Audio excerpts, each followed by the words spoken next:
lived a rich merchant who had 3 daughters. 2 of them were mean and selfish.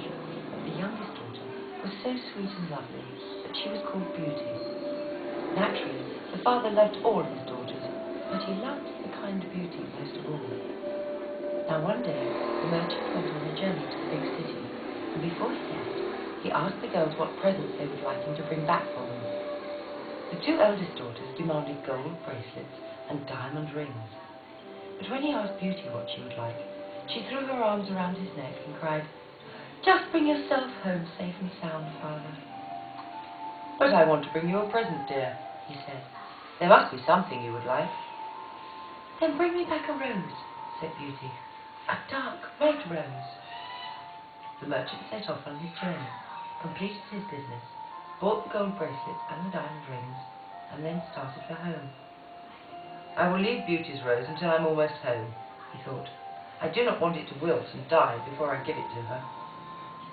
As he made his way back through the forest, a terrible storm arose, and the rain fell so heavily that he could not see his way through the trees. Just as he realized that he was completely lost, he saw a light in the distance and made his way towards it.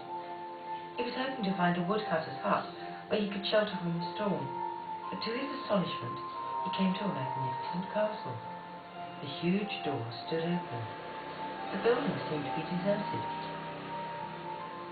Inside, he found a welcoming fire burning in the grate, and the table was laid with a splendid meal. It was almost as if someone had been expecting him. The merchant ate a hearty supper, then found a comfortable bed and fell fast asleep. He awoke the next morning and wandered into the castle gardens, where he found himself surrounded by beautiful rose bushes. "Ah, Beauty's rose!" he cried delightedly, and choosing the deepest, most fragrant red rose, he took a knife from his pocket, knelt down, and cut off a single bloom. All at once, he heard a terrible scream of rage. The terrified merchant looked up to see a hideous figure standing over him. It had the body of a man, but the face of an ugly beast. "You ungrateful man!" cried the beast. "I fed you and gave you shelter for the night, and you repay me by stealing.